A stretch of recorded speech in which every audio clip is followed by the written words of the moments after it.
important was it to bounce back the way you guys did? Yeah, I mean, win or lose, you keep trying to teach these guys, you got to turn the page and move on. And I don't ever want them to get too high when they win or too low when you lose. I mean, it's a long year. We just got off to a slow start and a frustrating start, but we played pretty good, or good enough to win. I think that was the message today. It's nice to play clean baseball and pitchers throw everything in the zone and you make all the plays and you put up crooked numbers, but it's hard to do that in college baseball. So just come out on top, win, and I thought our depth showed. I challenged this group on Sundays. We should have a good chance. I mean, with our pitching depth and our position player depth, and I mean, we're running out fresh arms and hoping maybe others have to recycle guys. I mean, you never know everybody's situation, but that's been our strength for a long time. And because we play so many position players and because we have a deep pitching staff, you'd like to think on Sunday you have a little bit of an advantage, but you still got to go out and do it. And we did it. It wasn't pretty, but we did it. Got some young bats that are doing well for you, and Lucas Moore, Alicia. Your thoughts on how the young freshmen are looking? It's impressive when you get off to a slow start and there's a lot of, pressure mounting and frustration in that first week.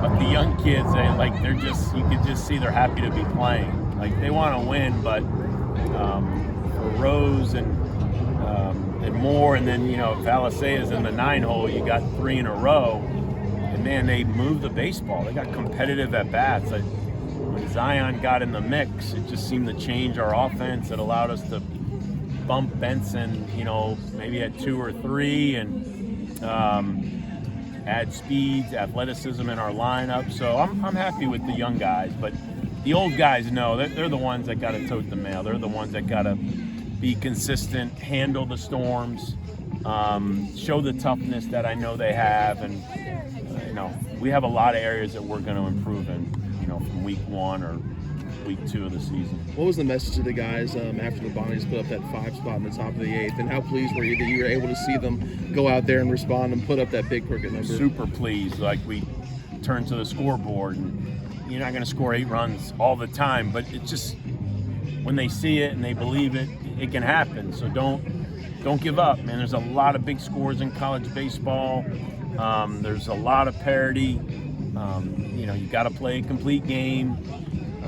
There was a time in baseball, man, when you were up so many runs, it was like the game was over. You felt like it was over, and as a coach, like you didn't want to steal, and you didn't want to bunt, you didn't want to rub anybody's face in it. Now, it never feels like you're that comfortable. I mean, you have to keep playing.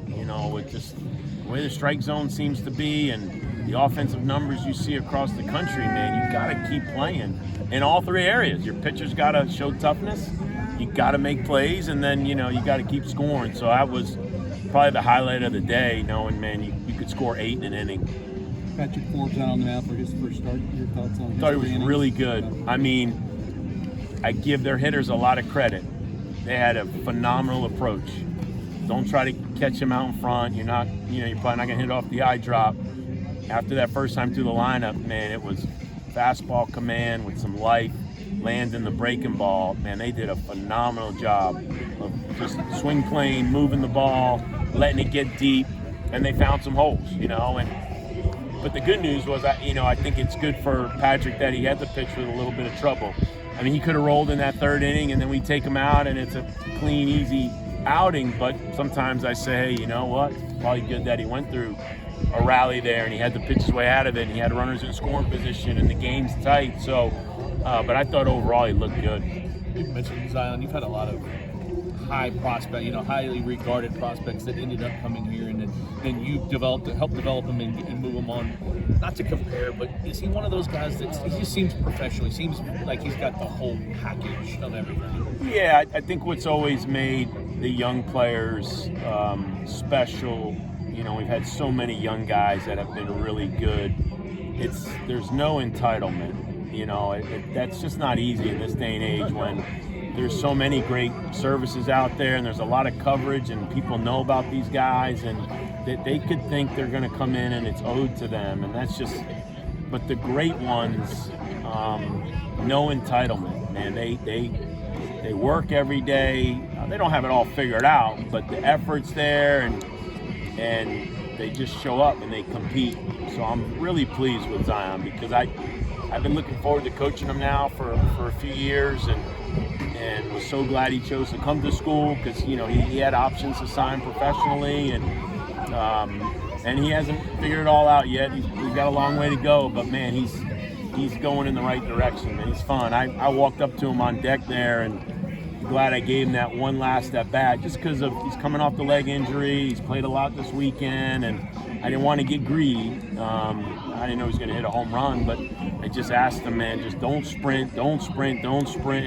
That's hard, because the way he plays fast, right? He looks like that super athlete, powerful runner, and so I was glad that he hit the ball over the fence and he was able to job. As you look forward, to this next week, you're about 10 days in. There's been some highs, been some lows. What are the things that you're looking to improve the most as you guys continue along here? The older players got to be consistent. The older players got to set the tone. We just got a nice boost from these young guys, and they're playing and they're having fun. The older guys have to have fun, and they got to play the game the right way. And that was just a little surprising for me how we came out of the gate. But it's not because they're bad kids.